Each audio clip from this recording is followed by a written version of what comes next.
screen that spiritual capital has been generated exclusively or separately by its religious belief to deal with the above problems. So Muslims have their own idea or strategy or methods of dealing with conflicts by enhancing or fostering spiritual capital within the Islamic concept. And also a Christian also do the same thing. We try to generate knowledge, method, or approaches to conflicts through our own teaching or tradition. But what I want to do today is not doing it separately or exclusively. So what I'm going to do is that to propose is that why we don't bring those two together rather than doing it separately or exclusively. So that's what I want to do with this proposal. So my thesis statement would be shared spiritual resources and values can serve as bridges for collaboration and understanding amidst divides and disparities. So I propose the idea that we should come together, share our rich values that we have been developed for ages, and then how to bring this together to be a bridge so that we can work for collaboration and understanding in the midst of divisions. So the significance of the study. So first one, it would be enriching theoretical frameworks in interfaith dialogue and cooperation, deepening understanding of spiritual capital's role in fostering harmonious relationship between Muslim and Christians. Secondly, that offering guidance for fostering dialogue and cooperation on the ground, identifying shared spiritual resources and values as a basis for meaningful interaction and collaboration. The third one would be informing policies, promoting religious harmony and tolerance, designing interventions, supporting dialogue, and protecting religious freedom. So that would be this would be the significance of my study or this paper, and then the conceptual framework that I want to propose using these two analogies. The first one would be a lens. Spiritual capital serves as a lens for analyzing interfaith dynamics, expanding upon social capital theory to include religious and cultural resources within communities. And then the second analogy would be a bridge. Spiritual capital serves as a bridge to the divides through the recognition of essential shared value. I'm using this methodology. Of course, the first one would be a literature review, and then the second one I would add a bit about case studies, but I don't want to elaborate more because I think some of the case studies has been discussed by Robert about how they generate, for example, Muslims, faculties and students with their character formation would be related to spiritual capital. And then the last one would be I'm using the comparative analysis. So looking for the commonalities and also the differences between the two. So what we understand about spiritual capital, actually this comes from the word, the social studies actually, the term spiritual capital. Spiritual capital, according to Peter Berger and Redding, it is a reservoir, it is a container of resources stemming from religion, which can influence economic and also political development. Spiritual capital also encompasses the intricate facets inherent within faith-based organization. So it includes interconnected networks, established norms, accumulated knowledge, and the process of socialization. So as I mentioned earlier that within Islam and Christians, they already developed their own concept about spiritual capital. So for short or in a simple explanation, we see that in Islam, spiritual capital in Islam refers to the cumulative resources dedicated to religious education and expression within Muslim societies. This is according to Hefner. These resources include knowledge, practices, and beliefs.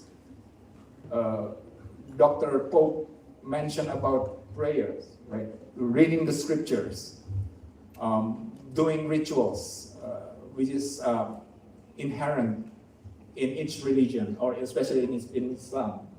So this knowledge, practice, and beliefs are really vital for fostering societal devotion to Islamic principles and affirming Muslim identity.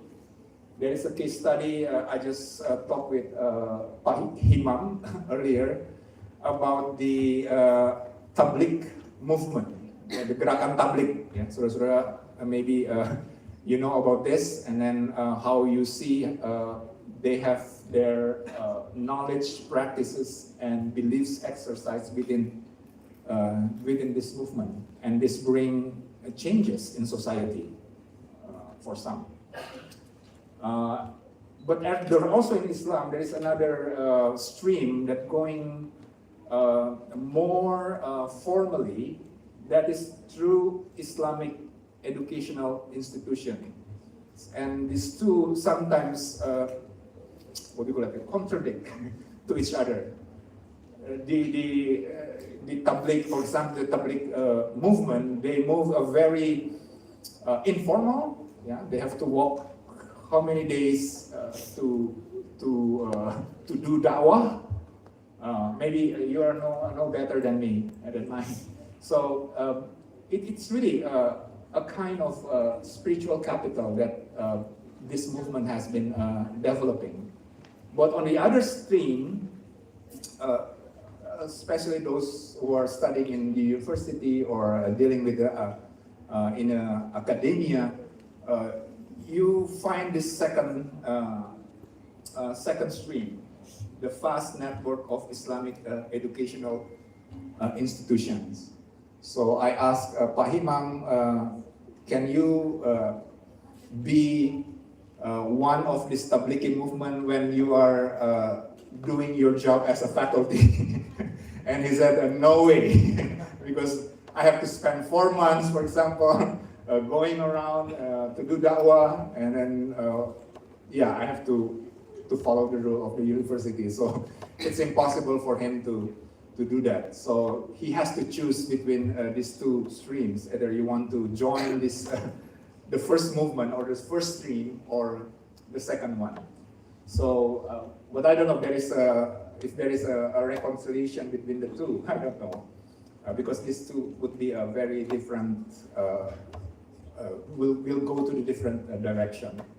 So in Christianity, spiritual capital emphasizes elements such as love, hope, judgment, forgiveness, remembrance, hospitality, alongside practices like local rootedness, acceptance of failure, and genuine participation and collaboration.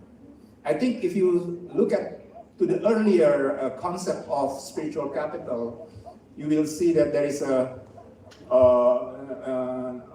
overlapping concept between the two. It relates with knowledge, beliefs, and also practices.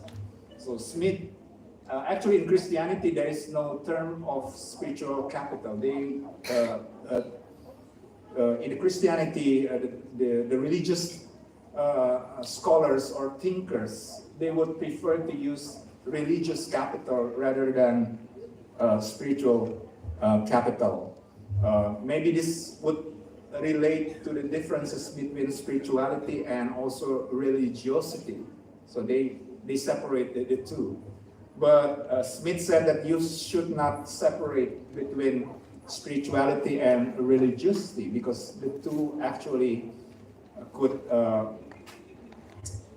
complement to each other. Yeah, that's why he said that the terms religious spiritual, he proposes the terms religious spiritual capital rather than using religious capital or spiritual capital. So because he believes that these two complementary, the two are complementary forces intertwined in a symbiotic relationship, each bolstering the other and collaborating to shape the social fabric. I don't want to deal with this two organization, actually these two projects, but these two projects basically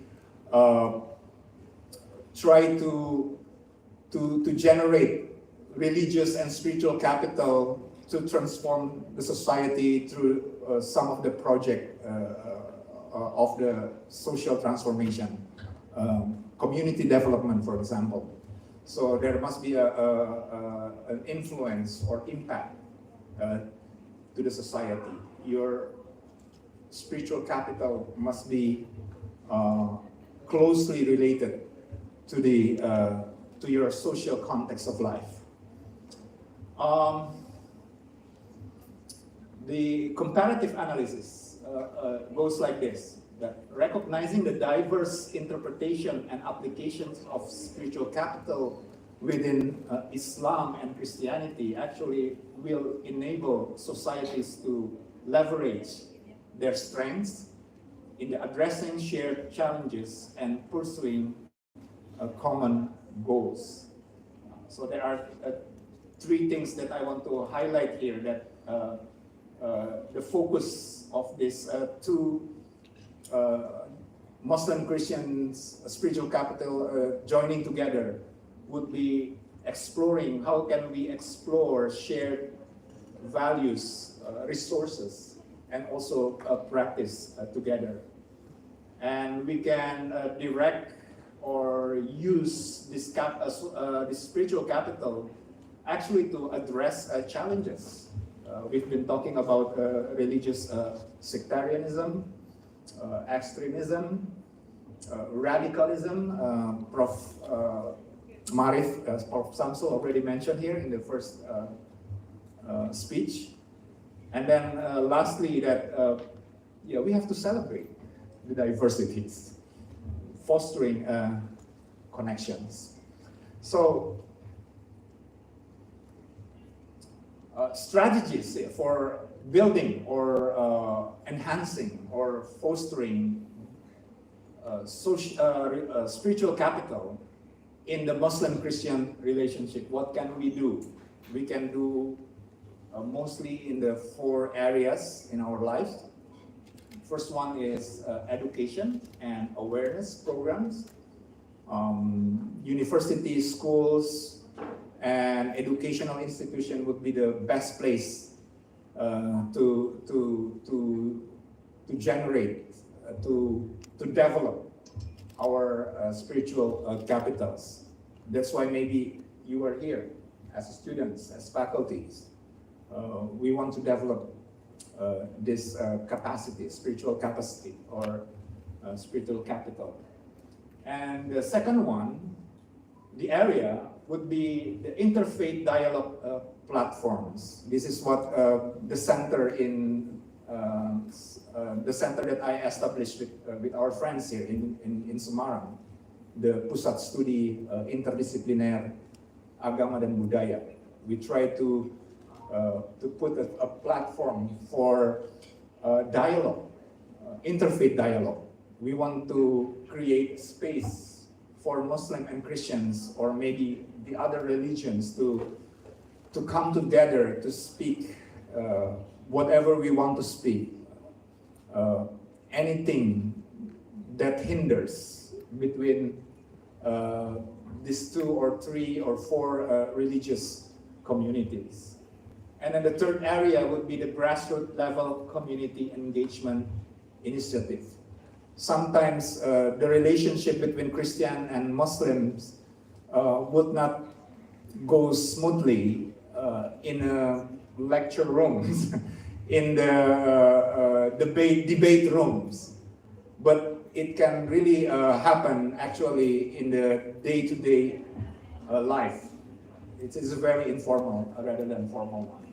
And the last area would be policy, advocacy, and interfaith partnership. Yeah, we can go through this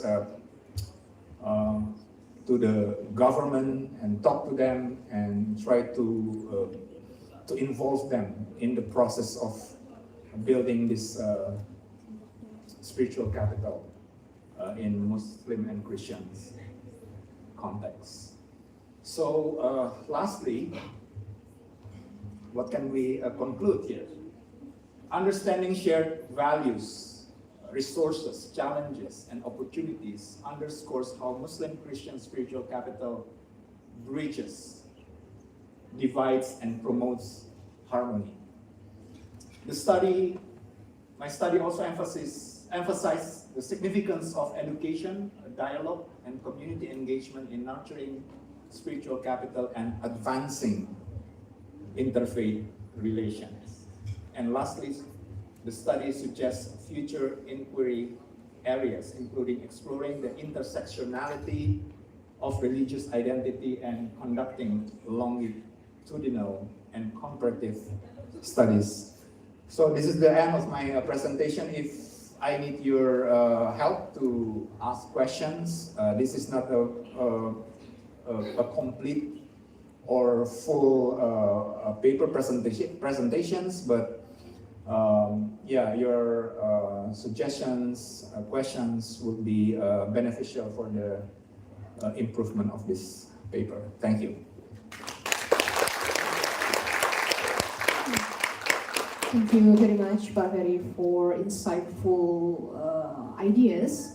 And ladies and gentlemen, without further ado, I'll hand it over to next speaker, Mr. Zakari Muaitertis, that will deliver his ideas entitled Reflection on Peace Practice Beyond Divides. Okay, time is yours.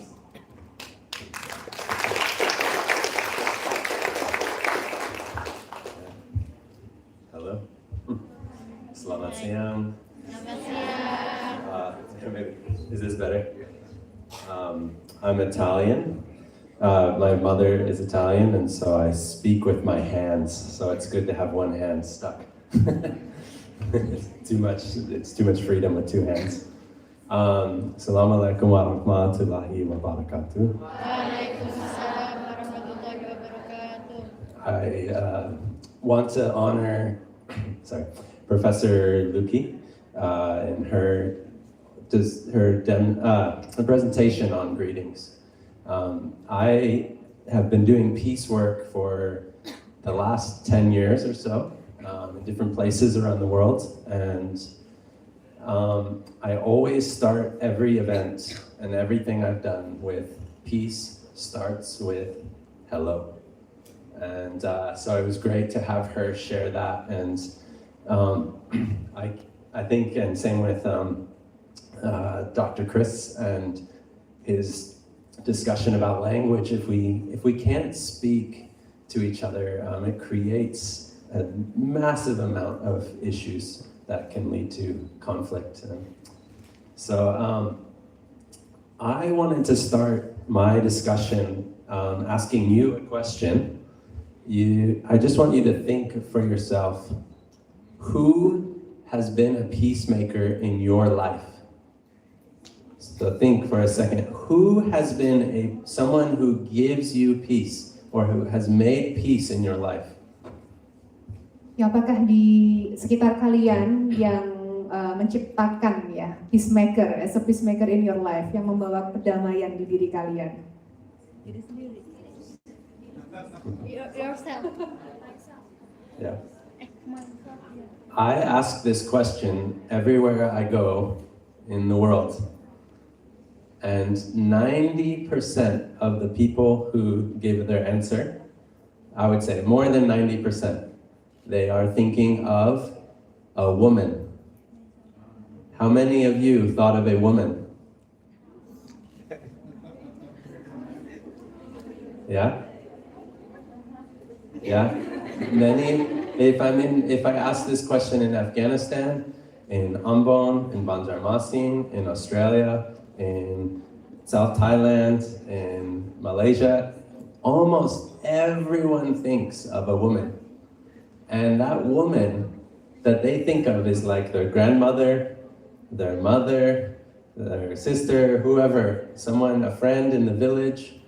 And that person is never famous. It's someone that we do not know their names. They are just women in a community, in a family, who are making peace every day, and nobody knows that they are doing it. And I wanted to honor those women because today is actually International Women's Day. And so I'd love to honor all of you. Thank you for coming today.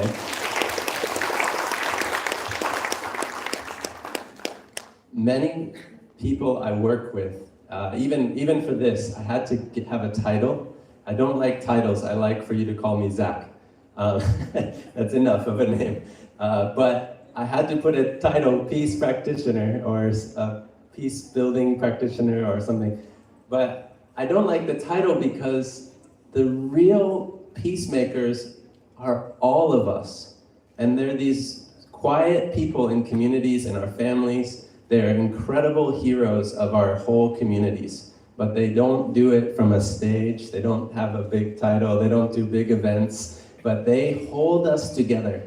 They help us when there's conflict. They bring peace, even in the hardest times in our families, in our villages, in our cities. And so I do want to honor the women.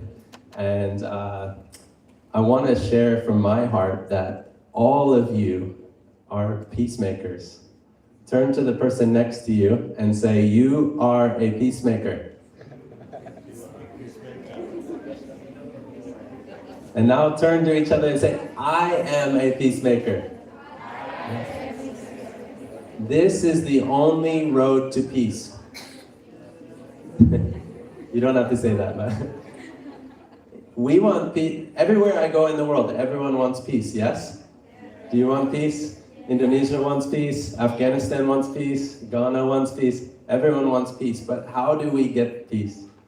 And I think one of the ways is that we all have to see that I am a peacemaker, not some special person that needs to come, but every one of us plays a role in peace in our community. And for me, peace is a gift from God. Peace is a special gift from Allah. For me, this is a miracle that I am standing here. Because I came from America. I came from a Christian family.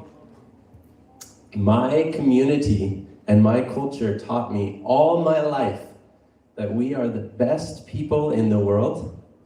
We are the best culture in the world. We do not need to learn from anyone else, but everyone needs to become like us.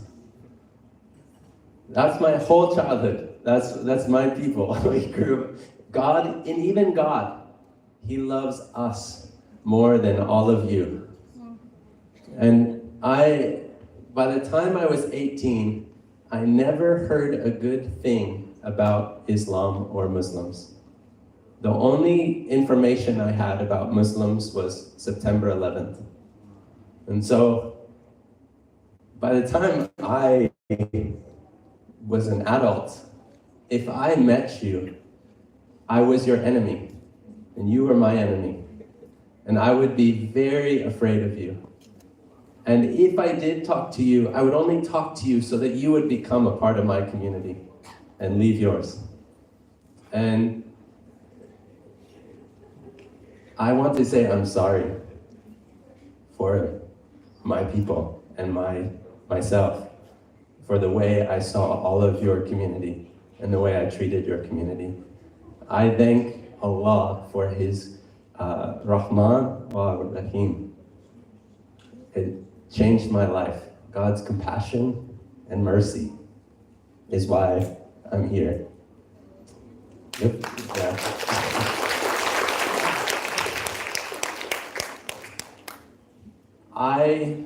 When I was 18, I traveled to Egypt to work with refugees. And I was so afraid because as soon as I got off the airplane, there was Muslims everywhere. And I thought they all want to hurt me. I thought they are bad people and I need to be careful and I don't know what's going to happen. And I was so shocked when I met everybody because every Muslim I met in Egypt was nicer than any American I ever met in my life. Like, they opened their house to me, they gave me food, they were so incredibly nice. And I thought, oh, maybe these are just special Muslims. Maybe I got lucky, but all the other ones are dangerous. They're mean people because I'm just lucky. I found some good ones. But what was crazy to me is when I talked with the Egyptian Muslims that I was with, they said, all my life, we are taught we are the best culture in the world. We have the best of everything. No, we do not need to learn from anyone else. God loves us more than anyone else. And they never heard a good thing about an American or a Christian. So we were the same, and they were shocked. They were nervous about me because they thought I was a bad person. Maybe I'm an evil American. But they were shocked to find that I was a good one. And maybe they were lucky, I don't know. But everything changed with just a simple hello and a simple eating together. So I want to share my reflections on peacemaking. I have random selection of reflections to share with you. The very first thing I want to say about peacemaking, it's the number one rule. If any of you want to make peace tomorrow, after this seminar, go outside and make peace. Number one rule, makan. Always makan.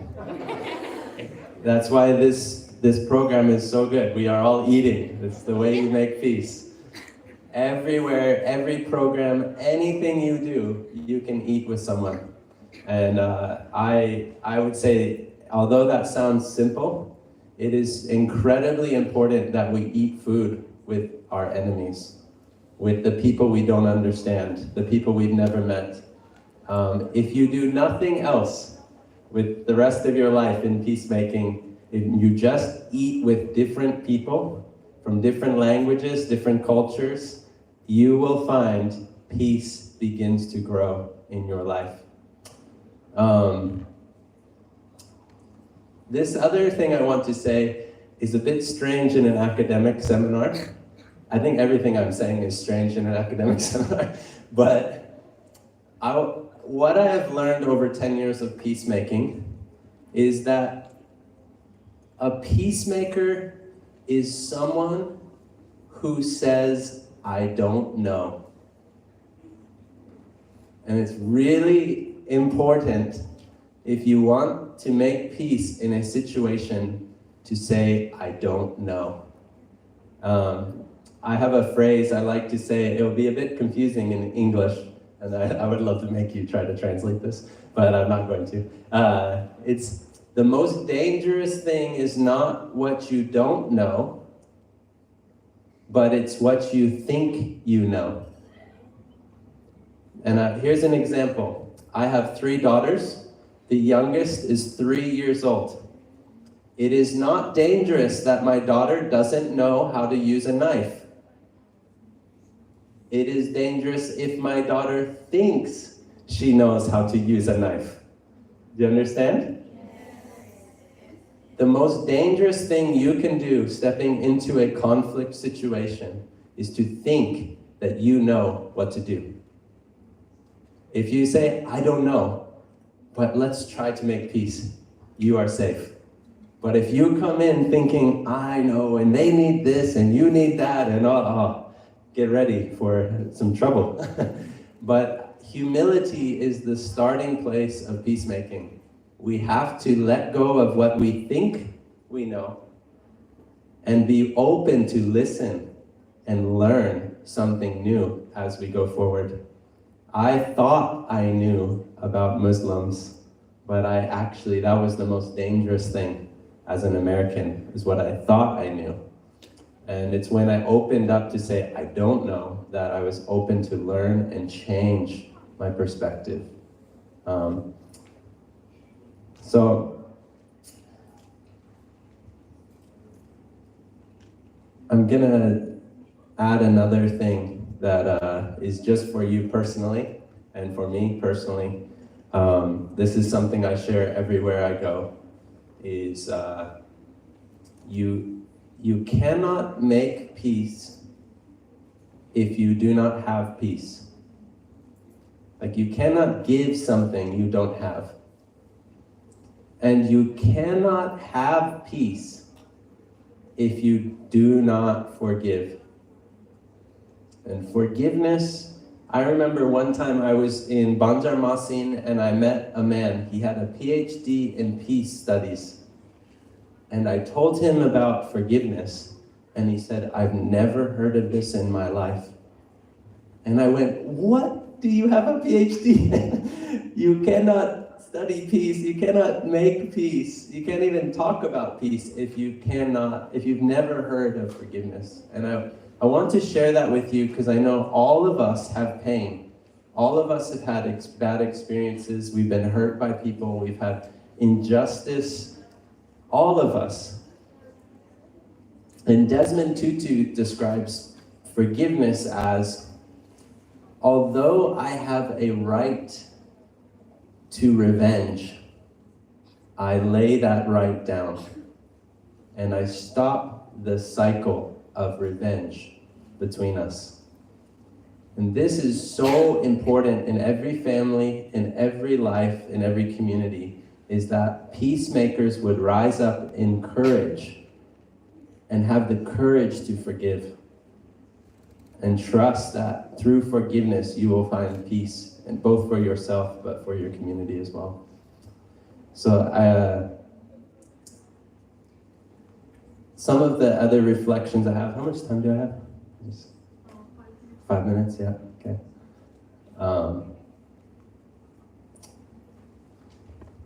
The key to the work that I do here in Indonesia, in Afghanistan, in Ghana, even in Germany, in Malaysia, Thailand, anywhere I go, is that if you want peace to really grow in a community, it must be led by that community. They must be the leader, not me, not an outsider. The local community needs to be the leader of peace. And that doesn't mean just leadership, but it also means that they own the programs and the new ideas for bringing people together. And mixed with that, a big problem in peacemaking, I think, is money. Money can be a big problem, especially with my friends in Afghanistan, but also in other places. And I want to encourage you, you do not need money to do peacemaking. If you are waiting, oh, I want to do this, but I don't have a budget, I don't have money. No, you can make peace right now, anytime, because Allah is Rahman wa Rahim. He is gracious and compassionate. He gives every community the resources they need for peace right now. They are there, but you have to be creative as someone in that community. Be creative to find the way that we can make peace without needing extra money. Does that make sense? Yeah. It's so amazing. I told my friends in Ghana, they said, but we don't have money for a venue. We want to have a camp, but we don't have money for a venue. And I said, well, your community has the resources. Go find them. And my friends went, oh, maybe if we talk to the chief of the village, maybe he could help us. They talked with the chief. He says, you can have our whole community center. Wow, that's a big help to the budget. Wow, we have a venue now. And then they said, but we don't have projectors and computers and all that. But then they said, well, let's talk to other organizations in the city. And one organization says, you can have our projector for the 2 days. Here's everything. Here's some cameras. You can live stream. And everything was provided by the community by the end. And they all owned it as their own program. And I want to always encourage everyone, you have the resources for peace in your communities, in your school, in your city, within your community, because Bismillah ar-Rahman ar-Rahim, God is gracious and compassionate to all of us, and you do not need extra. He gives you what you need. The last thing I want to add is that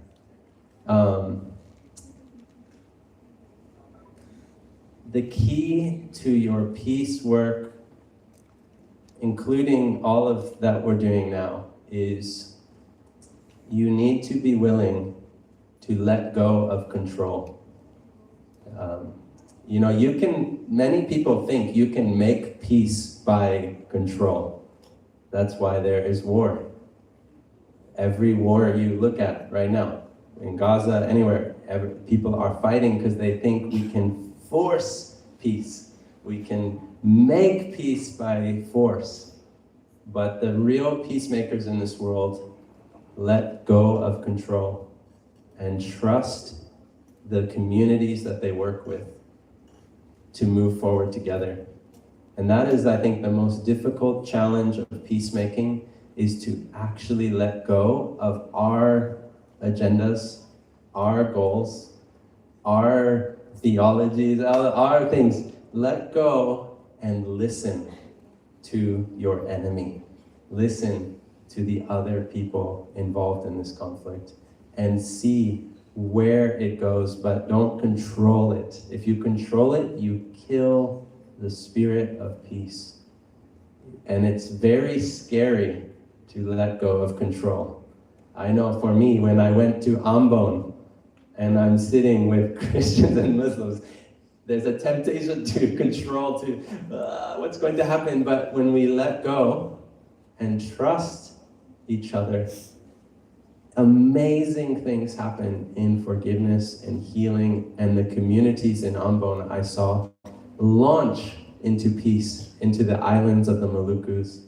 And I go, wow, that's amazing, because when we let go of control, people are honored, people are trusted, and we are able to move forward towards peace in our communities. So that's all I have to say, but thank you so much.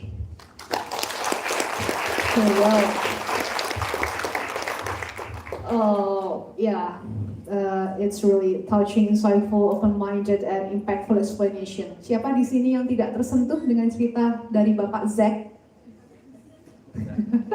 Zack. Everyone, I'm sure that they all must be touching with your explanation earlier. And let me continue. It's last but not least for the sixth speaker,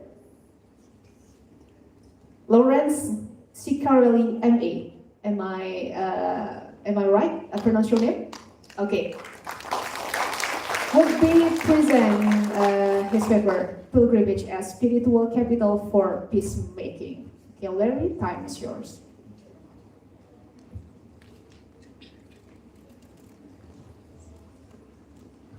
Assalamualaikum. It's a great privilege to be with you all. Thank you to the rectors and leaders of the university, professors, all of you who are attending here. It is just a great honor. I was telling some of my fellow speakers. There's no place I would rather be, and no other people I would rather be with. This is a great experience. Maybe if we can put my PowerPoint up.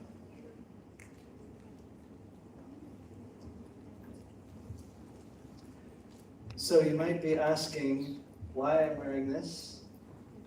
Is it because it's so cold in Indonesia and I need to keep warm? Actually, it is related to what Dr. Nizar Adi said, that our days that we're living in are very hot, and in particular in Gaza.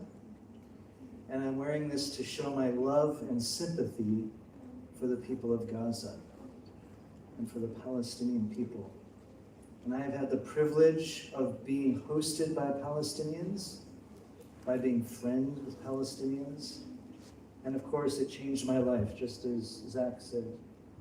To know Muslims, to know Arabs, it destroys all of our stereotypes. We can't live the same way again. So I think we're still waiting for the presentation. I just wanted to say, as we're getting the PowerPoint up, that the things I'll be talking about are discoveries. We're still on the journey, I'm still learning, but a lot of this is discoveries through working together with my Muslim and Christian coworkers. So I actually need to back up a slide. If that'll, nope, wrong way. So, come on, well, here we go. Pilgrimage as spiritual capital for peacemaking. So we've already talked about spiritual capital. What is spiritual capital? I have a definition here, but Dr. Ferry gave a great definition. And so what I want to do is add to this a little bit. Beyond what scholars talk about as social capital, as spiritual capital, I think we can get insights from talking about social capital. And actually, my wife is working on a master's degree program, and she's looking specifically into social capital among immigrants and refugees in Canada. So Putnam, who's written on this, said there's two kinds of social capital. There's actually, people talk about a third kind now. But basically, we have the idea of bonding capital and bridging capital. And I believe Dr. Ferry referred to that indirectly. So that spiritual capital we have can be used at least in two different ways. One is to build relationship with people in our faith community. We feel at home, we feel safe, we feel supported. But there's also the role of bridging to new people, bridging to different people that we don't know. And so there's the picture of a bridge, as we heard from Dr. Ferry. But I would also like to refer just briefly to spiritual capital as related to the concept of general and special revelation. So what is general and special revelation exactly? Basically, in Christian theology, we say, and this is something reflected in Islamic theology as far as I understand, but God has revealed himself to all people in a certain way. And that's what we call general revelation. Everyone has some kind of knowledge of God. Even people on the furthest island, the most remote place you can imagine, they have some concept of God. But special revelation is what we have in our holy books. And that's something that a human being, just by being born and living in her or his community, can't get. God intervenes. And as we think about that, it's valuable to think about,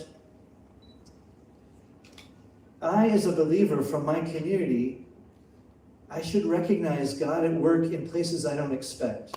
So one way I've described that is that, and I think Zach can identify that, sometimes when we're naive and maybe new in our faith or a young person, we think my community has all of the truth, 100%, and those other people have 0. And I realized with time, that's very arrogant. That's incredibly arrogant. And I met people and I realized I have never met someone with zero truth.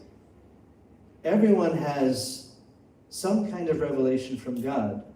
So this may be a way of understanding spiritual capital as we relate between different faith communities. Oops, I'm going backwards. I'm sorry. Let's go on. What I want to talk about is a way of understanding our spiritual capital. And this is something I discovered from interactions with my Muslim scholar friends in Tunisia in particular. So the question is, how can we make sense of the things that we have, our capital, but build bridges rather than finding ways to be divided? And we had a Quranic reading earlier that said, hold fast to the rope of God and do not be separated. It was some beautiful Quranic verses speaking about the need for unity. How can we get there? Are there particular ways we can, instead of building walls against outsiders, we can develop true benevolence and kindness to people from other communities? That bridging capital. And this concept that I want to talk about, I think, is part of that journey. So you can see the Arabic word there on the slide. It is in Arabic maqasid. Maqasid. And the singular is maqsad in Arabic. And maqasid, the way I've translated it in English, is God's ultimate purposes. I was just amazed to find out about this. So let's go on. When we look at our monotheistic faiths, the Quran itself, but also we can find this in other monotheistic traditions, speaks about diversity and acknowledges that that's something from God. So Surah Al-Ma'idah, verse 48, says, "For we have appointed a divine law and a way for each. لَكُلٍّ جَعَلْنَا مِنْكُمْ شَرْعَةً وَمِنْهَاجًا."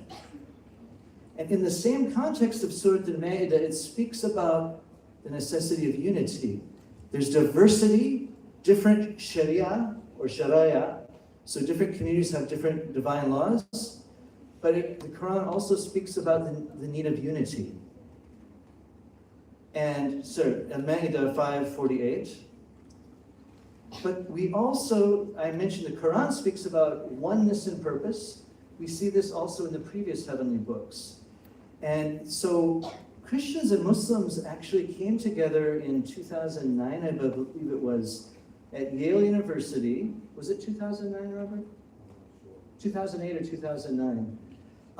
And the conference was called A Common Word. It comes from a Quranic verse that says, "Let there be a common word between us," Christians, Muslims, Jews. But basically saying love for God and love for neighbor. And there was a recognition amongst the Christians and Muslims there that we have this oneness, we have this commonality. And so the Maqasid reading of our heritage, what it does is it says we don't want to get lost in the details of the Sharia, the bodies of regulations, the particular details of do's and don'ts. But we want to say, what is God leading us to? So among Muslim thinkers, this is a really ancient concept. So the first one who spoke about this was Imam al-Shatibi in the 8th century of the Hijrah. And later on, the Tunisian scholar Muhammad al-Tahir bin Ashur wrote about this. And you also have Alan al-Fasi wrote about this. But in more recent times, Muhammad Abdo, the reformist thinker, spoke about this. And I find it really fascinating that he was speaking about getting past the externals of the Sharia to the heart, God's ultimate purposes. And he referred to Isa Messiah. So again, a commonality between us as Christians and Muslims. He said that Isa Messiah, Christ commanded that a person pursue the maqasid, the ultimate purposes of the Sharia, and not hold on to the externals. That the important part is the heart of it. So, believe it or not, this also exists in Christian tradition.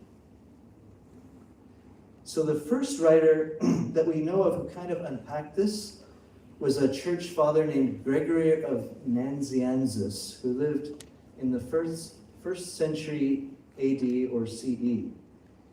And he spoke about how God, when he dealt with people, starting in the Torah and then moving forward, he was like a wise physician. He had people who were living in paganism and living in all kinds of really violent, dangerous practices. But he was like a doctor who needed to give bitter medicine, bad tasting medicine to his patient. And his patient doesn't want the bitter medicine, so he mixes it with sweet juice. And as the patient gets better, realizes the medicine is good, you don't need to use the sweet juice. And he can give it directly. So what does this picture mean? What is Gregory saying about God's maqasid? What he's saying is that God is very patient and with time is moving people away from their unethical practices and their pagan aspects of their culture towards something mercy, justice, love. And he does it slowly and patiently, not in one big step. Let's go on. Oops, I went backwards again. In more modern times, and this is just a very brief overview, I need to do a lot more work on this, but Peter Enns is a modern scholar who's written about this. Gregory Boyd is another scholar. William Webb.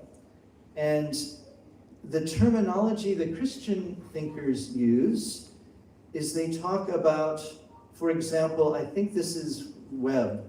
He talks about a redemptive movement in Scripture. So God moves from polytheism towards monotheism, towards violence, towards peace, but it's very slowly moving people upwards in an ethical arc. Another way we read is redemptive arc. So there's a curve moving people upwards to higher ethics. And another one is Christotelic reading, which is a fancy word. It means that Christ is the object. Jesus taught people the higher ethics of the Sharia, and so we're following him away from the shell to the heart, the kernel, or the maqasid, as Muslim thinkers would say. Now let's go on. Doesn't want to move. I think I skipped a slide here. Yeah, Jewish thinkers. So, believe it or not, this is even found among Jewish thinkers. So the most famous of them is Ibn Maimun, or Maimonides, who lived in the 12th century CE.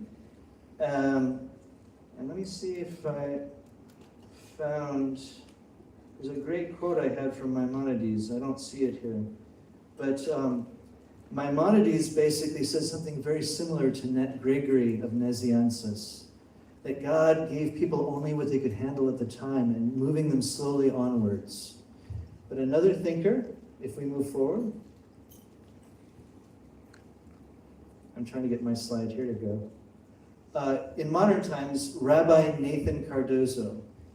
And this is just an overview to show that this idea of maqasid reading is it exists as a trend in all of the main monotheistic religions.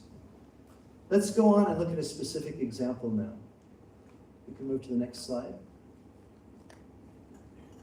So we're going to speak specifically about pilgrimage in the context of temples and animal sacrifice. So thinking about the ancient Near East, they had paganism, multiple gods, all kinds of sacrifice. So let's look, this is the siyaq, the context. Let's move forward. So, what we see in the Torah, the Quran, also the Injil refers to it, is that with the story of Abraham, God spares his son, and the reason God does that is to show Abraham, this is among a lot of commentators, it's to show Abraham that he does not want human sacrifice. He gives a substitute. And God is not like the pagan deities that Abraham heard of. God is not that way. His sifat, his characteristics are far different. God limits animal sacrifice. No longer can animal sacrifice be done at any god, any shrine, but only in the place that God has set up. One place and only to God, subhanahu wa ta'ala. And finally, let's see, another. Later on, we see in other prophets that animal sacrifice was only of temporary value. It wasn't God's maqsad or maqasid. So we can see in Hosea and Isaiah, so I'll actually read these very briefly. Hosea says, no, we haven't gotten this far, please. Hosea says, I desire love, steadfast love, and not sacrifice. The knowledge of God rather than burnt offerings. So already Hosea is saying God's purpose was not just to have animal sacrifices. Isaiah, which is here, stay on the slide.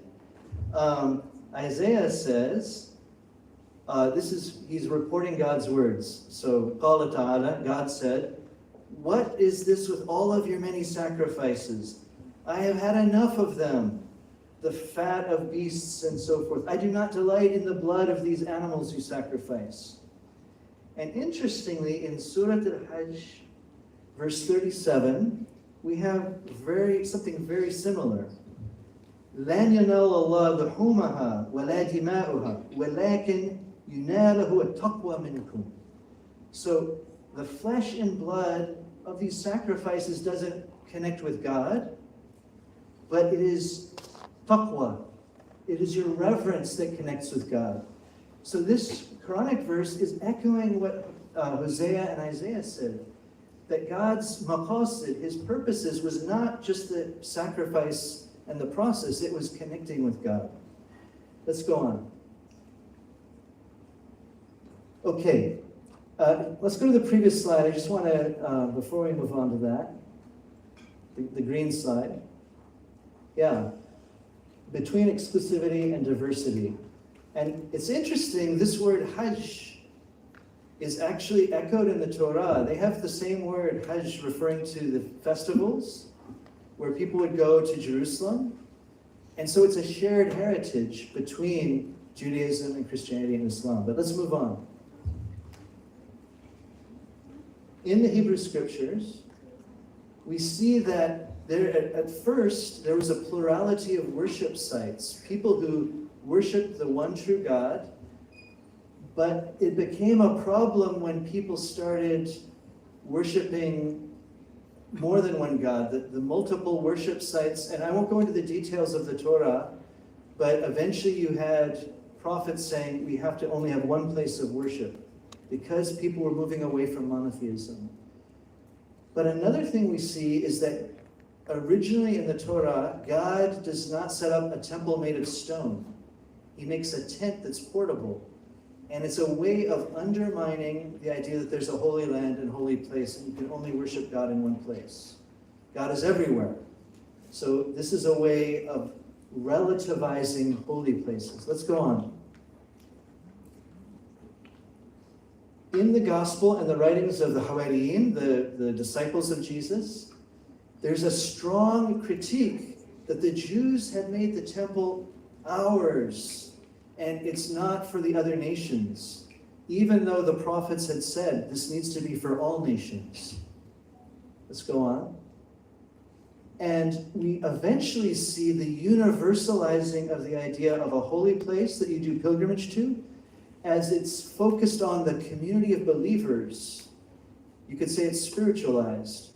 The physical place in Jerusalem is not universal value. It's only value insofar as it supports the idea of the ummah. Okay, let's go on. This is just temporary. I'm not a set conclusion, but what it seems that I'm seeing in the texts is that in all the Abrahamic faiths, where monotheism and piety are set, they're not threatened, it is appropriate to have other places of pilgrimage. And so in Christianity, we have Jerusalem and Rome, but we also have places like Santiago de Compostela and others that are mentioned here. Let's go on. In Islam, there's one more bullet point, if we can get there. In Islam, we do have Mecca and Medina, but we have Jerusalem as Thalat al-Qiblatain, and we have places like Abu Ayyub al-Ansari near Istanbul or in Istanbul, and we have Kairouan in Tunisia, and other places that you will be familiar with. So where monotheism is not threatened, it seems to be acceptable. Let's go on. One more. Let's go between physical practice. So there's a danger in overemphasizing the physical practice and particular locations of pilgrimage. It seems to be that's what the holy books are saying. That when they become nationalized, when they become Judaized or Zionist, for example, there's a danger because it undermines God's maqasid, his purposes to bless all peoples, to bring mercy and love to all peoples. And we can see this in the Quran, and I won't cite the Bible verses, but there's a verse in Al-Baqarah that says, Al-Bir, goodness, is not in turning your face to the east or west. So it's not about a qibla. That's not what the core of Al-Bir is. And then that same verse talks about fearing God, believing in his books, his angels, doing good deeds. So those are all the maqasid. And the Hajj is a means to the maqasid. Something very similar to what we would see in the previous holy books. Okay, let's go on. We'll get there. Jeremiah talks about this. He criticizes the Jews of his time, saying, the Jews were saying, we're safe, we have the temple of God, it doesn't matter how we act. And Jeremiah says, if you do not repent, if you do not treat people righteously, God will wipe away this temple, because he's concerned with the maqasid, the ethics, rather than the externals. So this is consistent with the maqasidi reading of Scripture, what the Quran says, as well as what we see in Jeremiah. Let's go on. Pilgrimage. Well, I'm just going to talk briefly about pilgrimage and peacemaking.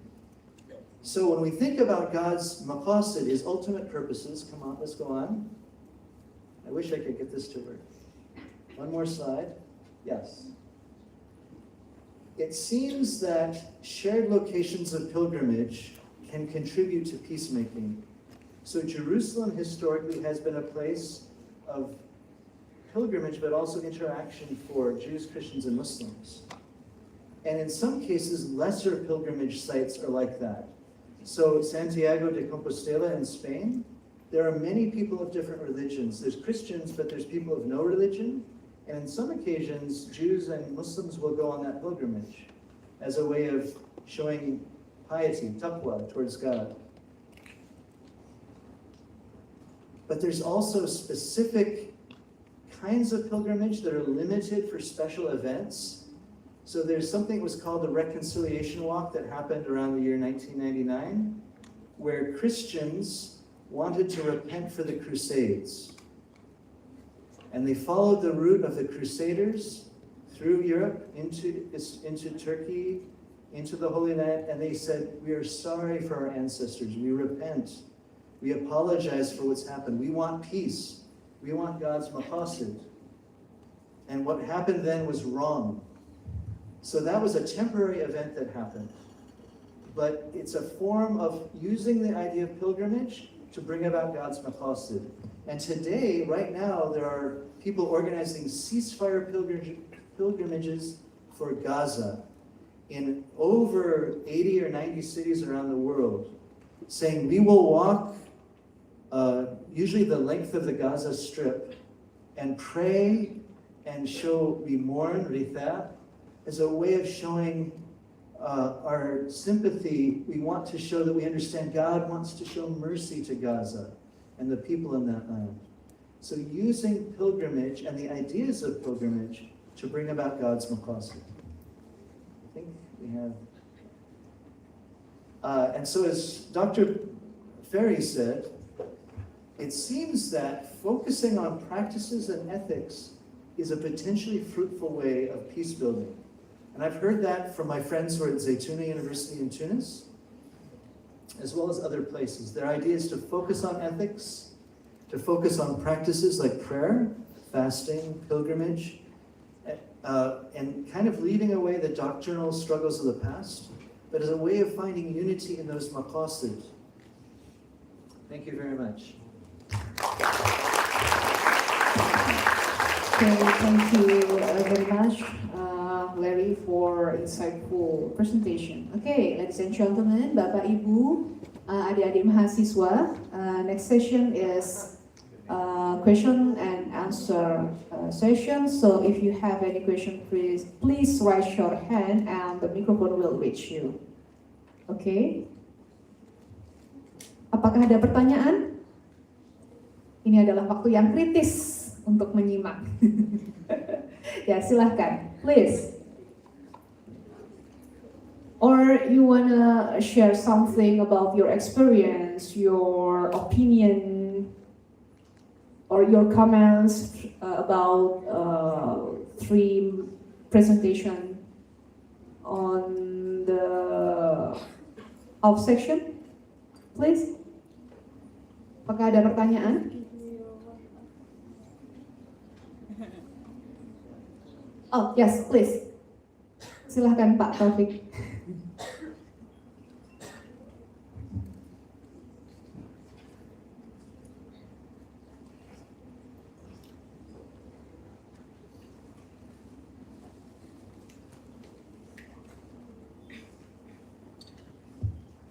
Okay, thank you.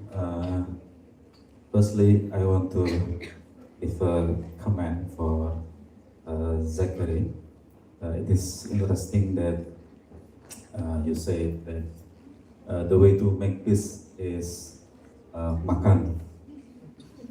So this is make me remember and the history of Prophet Muhammad SAW when he arrived in the Medina for the first time. Here he was welcomed by people, and they said, "Oh Rasulullah, now we are new Muslim. So what should we do now?" And our Prophet replied, "Afshus salam wa at'imut ta'am." Spread peace and makan. So this is amazing words that I highlighted. My question for you, Zach, is where is the hardest experience you make? What is it? Peace or in what country? And maybe you can tell us more about the story. And second, I want to ask Pak Ferry.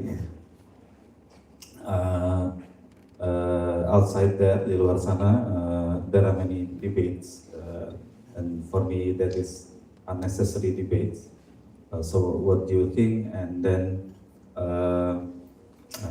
how to encourage people to make us together and to make us have more dialogue like this.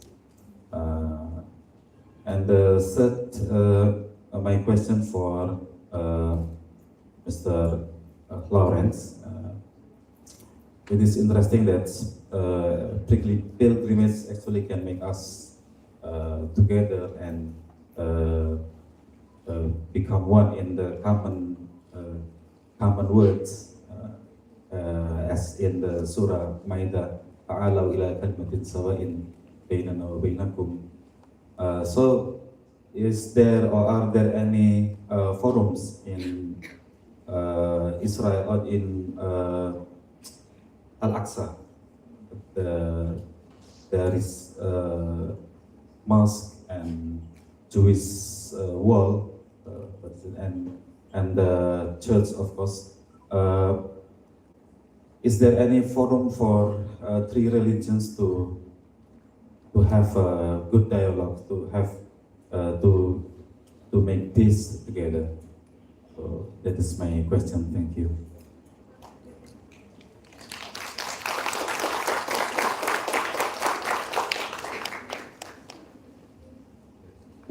Okay, there are three questions from Pak Taufik atau Mr. Taufik. The first question is to Zach. Where's the hardest place that you experience in encourage peace making programs? Okay. I have two answers. If you're talking about geography, the hardest place is, or the easiest place I have found is the place where the conflict is the most intense, where there's been war, genocides, horrible violence. I find people are desperate and ready and want peace.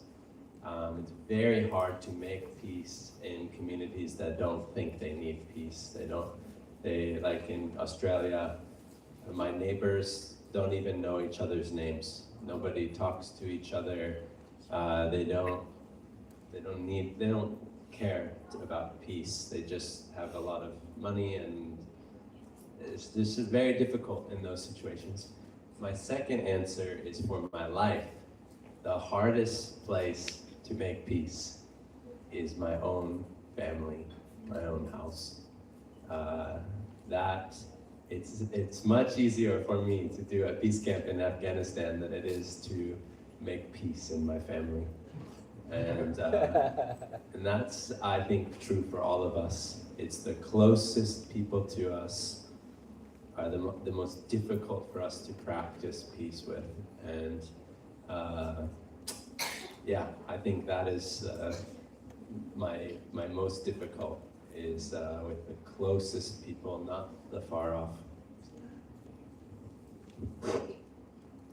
Okay, for second question is for Pak Ferry. Ya, apa best practice untuk encourage people terkait bagaimana dialog antar agama dilakukan?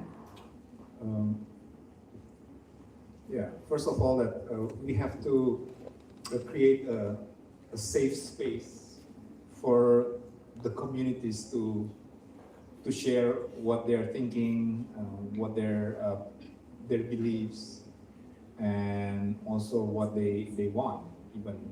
So I think it's very important for us to create a space for them that they can feel safe, comfortable to speak whatever they want to.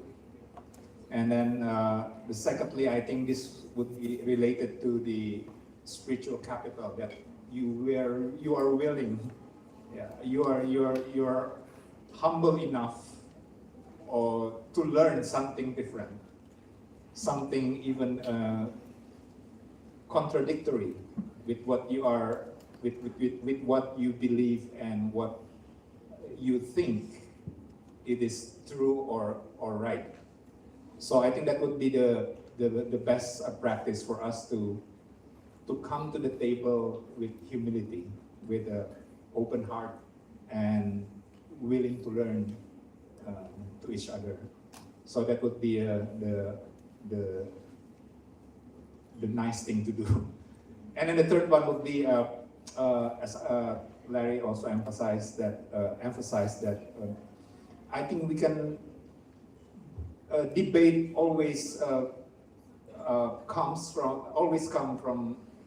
from theological issues or differences. But what we are going to do, I think the better way to do is that not really focusing more on the theology, but doing more on the practices, on the relationship, building a relationship. We cannot escape debates. We cannot escape polemics during the dialogue. It should be a part of it. But the maqasid would be different. It goes beyond debate, goes beyond polemics, and also contradiction, something like that. So that would be the one thing that I can share based on my experience. Okay, and the third questions is for Larry. Are there any forum to three religions, Islam, Christian, and Jewish in Al-Aqsa, to make any common forum to share with? Yeah, that's a great question. Before I think about particular forums, I want to go back to what Dr. Loki said. She spoke about the idea of salam or shalom. Linguistically, it's not simply the absence of warfare. Salam is from a root, a Semitic root that means wholeness, harmony. We say in English, safe and sound. So it's not simply a matter of warfare or not, it's about prospering as a community and prospering with my neighbors. So realizing that that's what salam and that's what shalom is, there are certainly forums. For example, in Dubai, there's the Abraham Family House, there's other places. But I think right now we have the greatest crisis. So Owen Jones, a UK journalist, said, the greatest crisis of our age is Gaza. And it is shocking, psychologically traumatic, as Dr. Lucky said, to people watching. But we can't have peace that's simply papering over it. And so I've taken part in ceasefire marches in Ottawa, in Canada, and one of the things that people chant is no justice, no peace. And so we can't say, let's just have a meeting about peace and not deal with the elephant in the room, which is the incredible injustice that's going on in Palestine. And that doesn't mean we simply judge Israelis or Jews and say Palestinians are flawless. There needs to be real compassion. If we think about God's maqasid, we need to feel compassion for Israelis who are being fed this dehumanizing rhetoric that somehow Palestinians are not human or Muslims are not human. That is so terrible. It's going to destroy them as human beings. So I think if we want a forum, it has to have something like that. It can't be put to the side. And I don't know how that will happen. I don't know where it will happen. But there are some signs. So there's an organization called Jewish Voices for Peace in the United States. There's in Canada, it's Independent Jewish Voices, I think it's called. Jews who say, we want God's maqasid. We want, our Jewish heritage calls on living peacefully and letting Muslims, Christians, Jews all flourish together, Palestinians. So I think that's potentially a glimmer of hope for having true interaction about peace. Sorry, that's a long answer, but I think we all feel that passion, wanting to see true peace happen among these communities. Okay, thank you, Larry. Okay, is there any questions? Is there still any questions? Bapak, Ibu, adik-adik? Yes, please, Pak Jonathan. Yeah.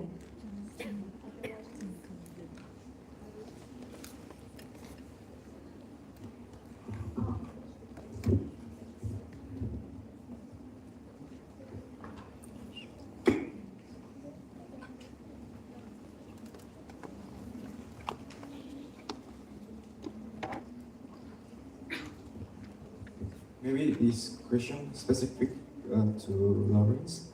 I don't know whether the discussion about the three primary religions is still an academic discussion today. As trying to equate or find similarity between the three religions is problematic. Furthermore, the problem is in Indonesia, there are also indigenous peoples. How to be a bridge or a mediator if there is a conflict with them, and in the fact there are problems between Christians or Muslims with indigenous peoples in Indonesia.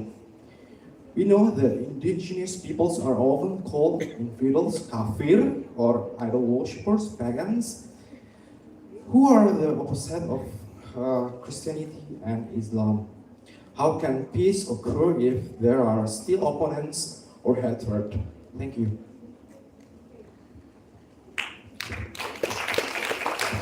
Okay, specific questions from Larry, for Larry.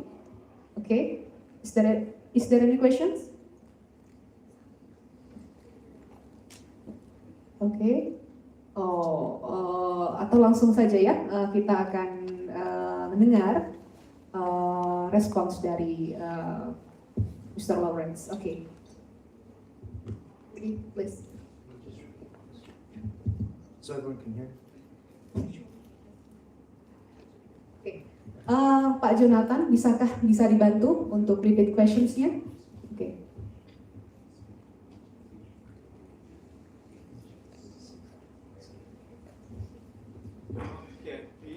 If there are still opponents of hatred, because we know the indigenous people are often called kafir or against idol worshippers, who are the opposite of Christianity or Islam. Okay, please, Lawrence. Yeah, that's a wonderful question. I think Christians are not really, especially Western Christians, like myself, are not in a place to pontificate, if you've heard that word, to preach or to make yourself seem important, because our Western heritage has been really violent against indigenous peoples in the Americas and other places, and has been behind colonialism. We need to repent of that. We need to repent of the slave trade, where we victimized African peoples. But obviously within Islamic communities, there's issues too that Muslims have to deal with. My hope is that when we consider a maqasid approach, and perhaps it could be useful, in that we see God himself dealing with people who are like these indigenous communities. And historically, God does not come in, we say in English, with a big hammer. God deals with people patiently and gently. That's what our holy books report. And God has great historical patience. So perhaps this could be part of the process of teaching, grassroots teaching in our communities. What does it look like to interact with people from very different traditions in a way that reflects God's sifat, his characteristics? Okay, that's a notable answer, I think. Started from grassroots teaching, and then it continues with hypothetical contact between interfaith, intercultural, and so on. I think it would be making peace state would be better. Okay, ladies and gentlemen, is there any questions? Okay. We'll continue to addressing the closing remarks from each speaker on this colloquium event. It will be start from Dr. Chris for closing remarks from each speaker. Okay, would you please to come in here? Okay. And it will be closing remarks from Lawrence. Okay, please.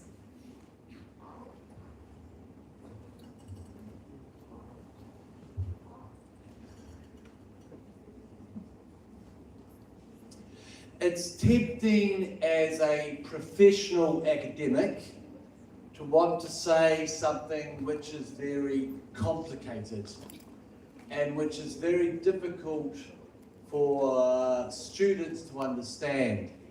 Sometimes we like to use big words that we understand but you do not. And there are problems with thinking like that and acting like that.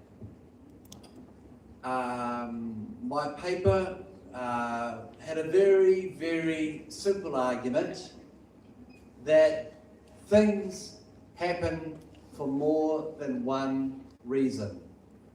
So when Buddhists behave badly, when Christians behave badly, when Jews behave badly, when Muslims behave badly, it is not simply because of religious doctrine. It's not what you were taught in the Pasantaran, it's not what you were taught at UIN. There are other things that are happening. We need to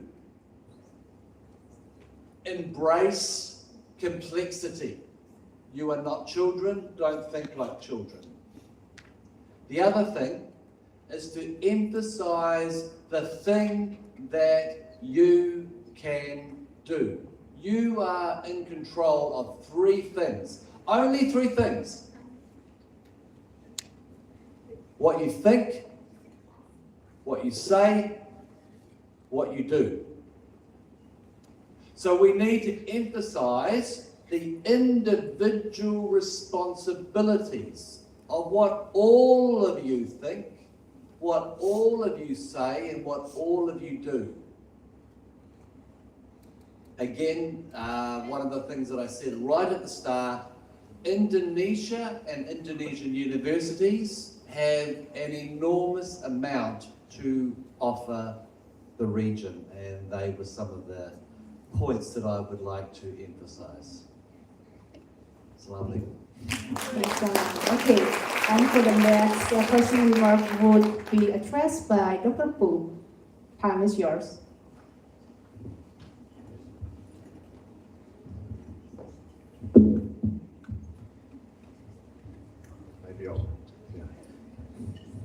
Yeah, just my closing remark is actually this title, Beyond the Divide, not Divine, Beyond the Divide is a name after a previous conference, Beyond the Divide, and it actually was collaboration between the two UIN, Sunan Kalijaga, and the Pentecostal Christian University in Australia, Beyond the Divide. And for me, my closing remarks, that word collaboration in research is an exciting possibility with this research centre.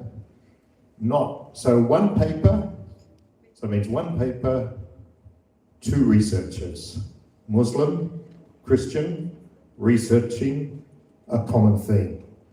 That's got exciting possibilities, and I look forward to what can come about in the future with PSIAB. Sorry, I forgot the English title. Thank you. God bless. Thank you, Dr. And for the third closing remark will be addressed by Dr. Ferry Mamahir. Yeah, I would like to address 3 things actually. I believe that we all have spiritual capitals, but the problem is that you have to know it better. You think it better, and then you do it better, just to generate and exercise your spiritual capital. And by doing that, I think peacemaking, global harmony could happen. Okay, and closing remarks would be addressed by Zachary, please. Thank you for listening to all of us.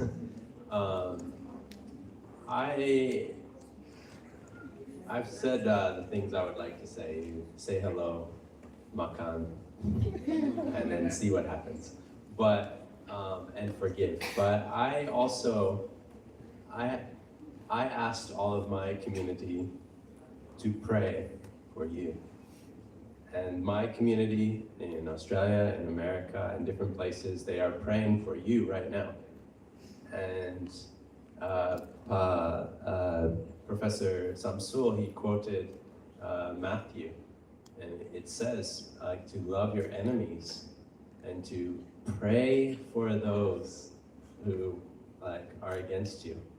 And I ask that all of you would pray for our communities as well. Please pray for us, that we would be peacemakers too. That God would bring peace to our communities. Our communities need peace too in Australia and America. We have many problems just like anywhere else. And so I would like to request your prayer and to remember to pray for all the communities outside of yours. And maybe together we will find peace. Okay, Larry, please. Yes, recently I read a book by Dr. Viktor Frankl. It's a very famous book called Man's Search for Meaning. He's a Jewish psychoanalyst who was imprisoned during the Holocaust in a camp in Germany. And he survived it, but one of the things he discovered in his practice of psychotherapy was the importance that human beings have of having meaning in their lives. It's something that makes a difference between psychological health and psychological imbalance. And he found in the camps that the people who survived often had a greater purpose in their lives, to hang on to life. The reason I'm referring to Dr. Viktor Frankl is because all of you are in this institute because you consider this something important.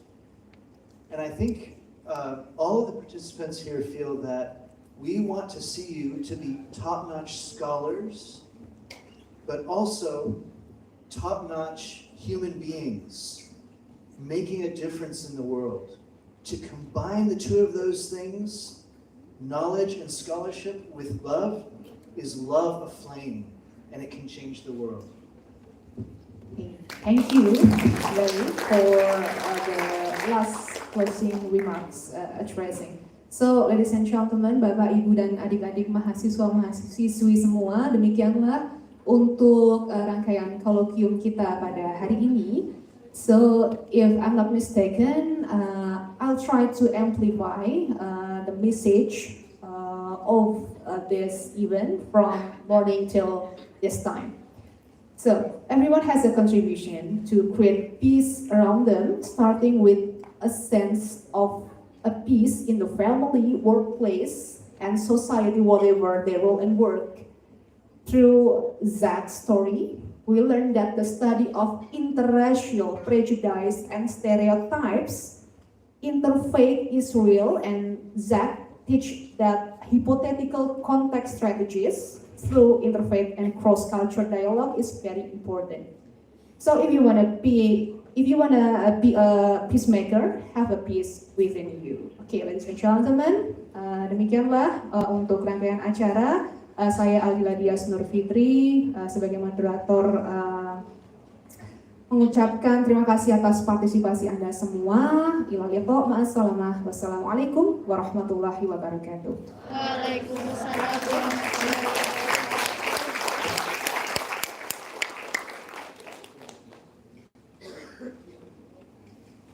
Okay, thank you for Ms. Aldila Dias Nur Fitri. Okay, the next session was giving Cenderamata souvenirs to the speakers. The first started with giving Cenderamata souvenirs to Professor Dr. Syamsul Ma'arif MAD.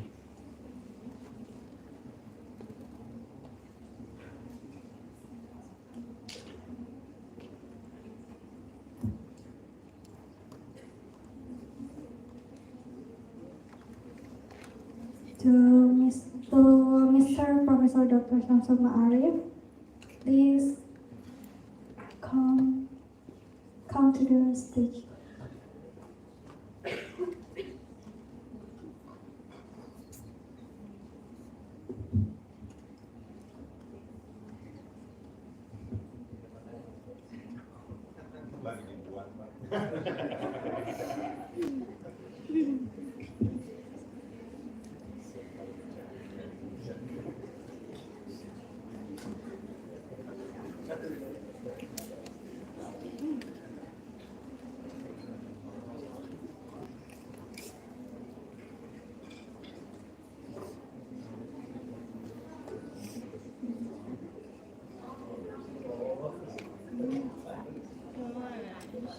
Gemes.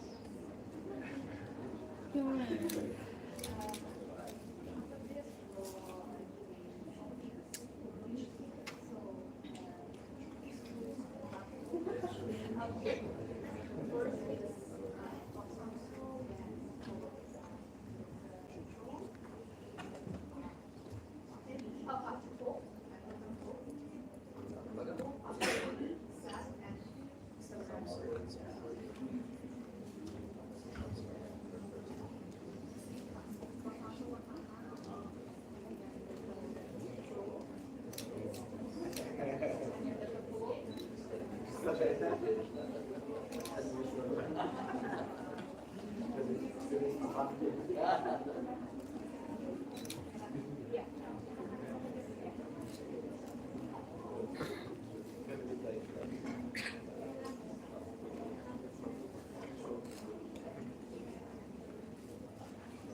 They're all mixed up.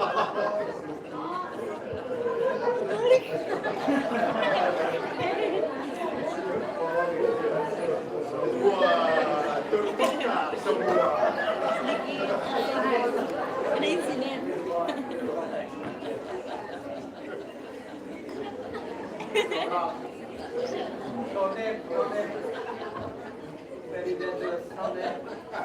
Insiden. My name is Dr. Christian.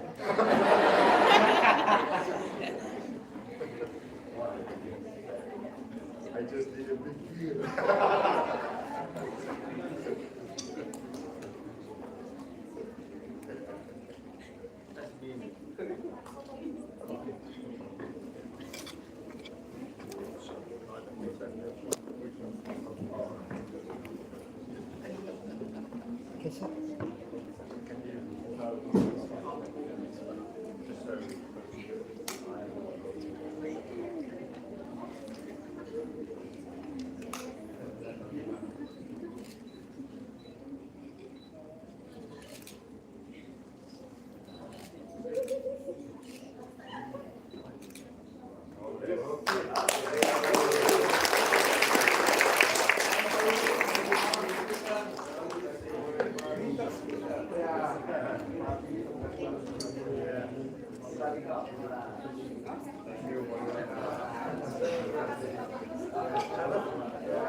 Today's agenda is closing.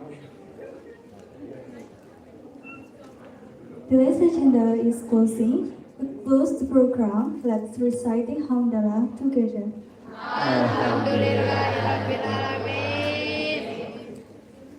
Finally, we now come to the end of our event, Annual International Colloquium 2024.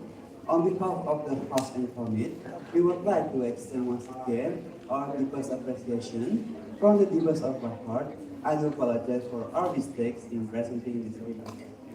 To you all for your support and participation, we wish you a safe journey back home. Akhirnya kita sampai pada penghujung acara. Sebagai Master of Ceremony dan mewakili segenap panitia, sekali lagi kami ingin mengucapkan banyak-banyak terima kasih dan apresiasi setinggi-tingginya. Dari lubuk hati kami yang paling dalam, kami mohon maaf atas kesalahan yang kami lakukan dalam membawakan acara ini. Kami ucapkan terima kasih kepada hadirin sekalian atas dukungan dan partisipasinya. Semoga perjalanan pulang Anda sekalian aman sampai tujuan. Thank you very much for your time attention. And wassalamualaikum warahmatullahi wabarakatuh.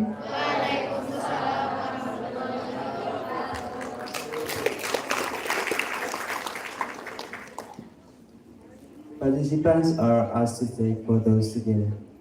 Peserta dimohon untuk foto bersama.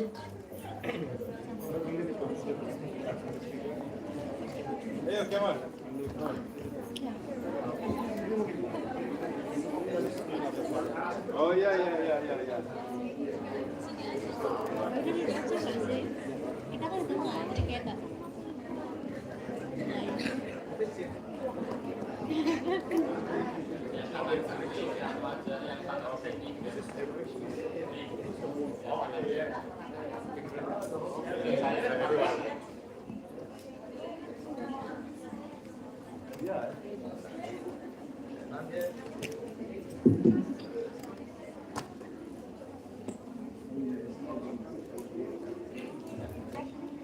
Silakan berdiri semuanya.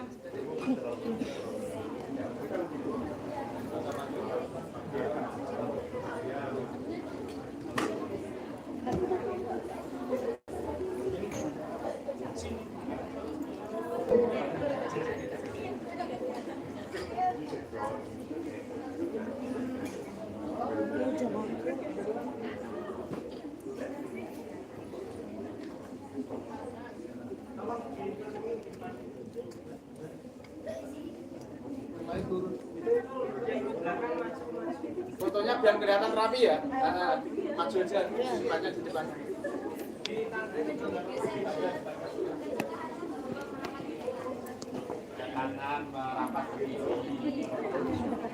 Ya, supaya kelihatan fotonya agak rapi ya, agak rapi biar tidak berantakan ya.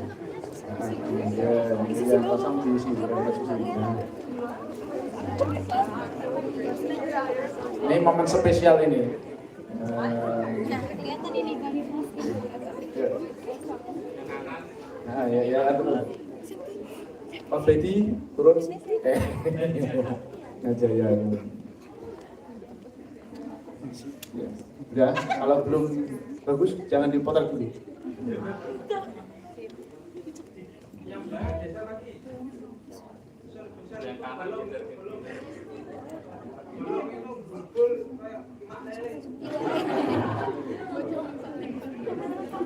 Yang belakang kiri lagi geser sana ya.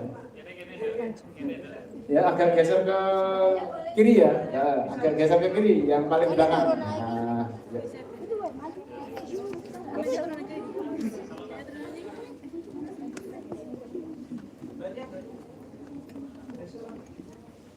Merapat gak? Merapat.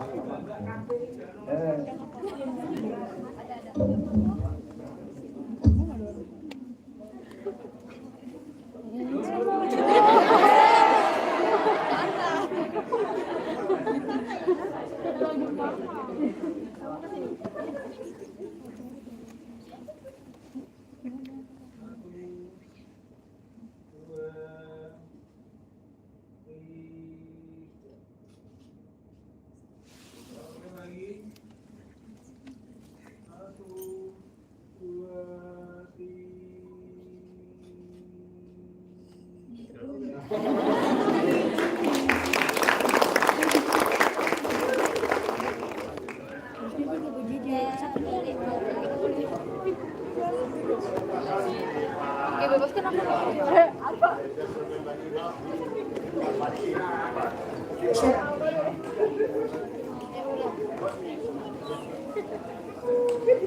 Oke, peserta kelas Gizi B, Psikologi A dan B jangan pulang dulu, nanti ada sertifikat ya. Link sertifikat silahkan diakses, nanti langsung dikirim di email teman-teman semuanya seperti itu. Oke, silahkan bisa langsung diakses. Sertifikat acara pada pagi sampai dengan sore hari ini. Oke, semua peserta nggih.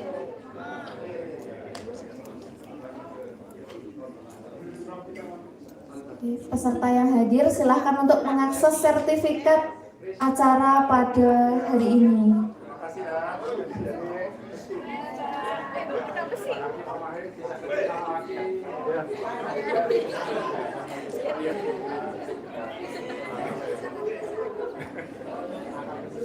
Ya, kita perlu jalan dulu, Pak.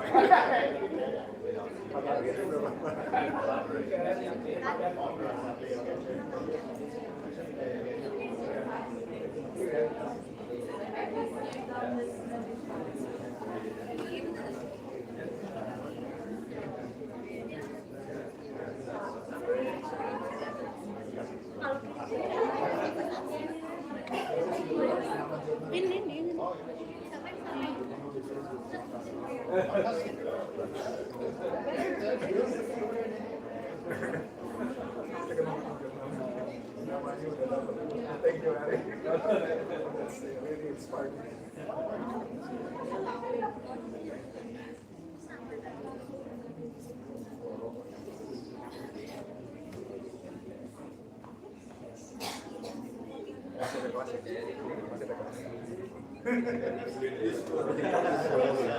Selesai seminar sudah bisa buka ya. Semua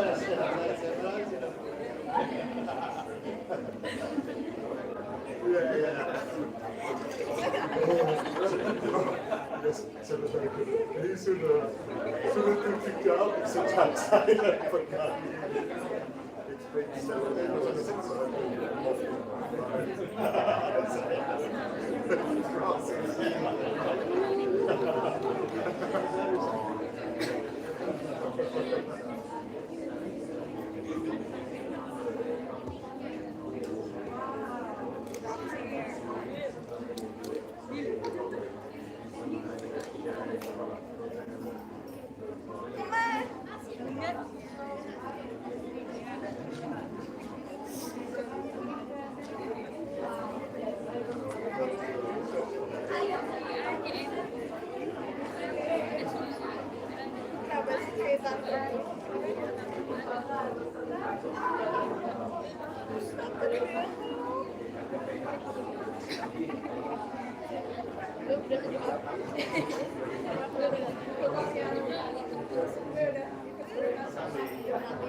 menjadi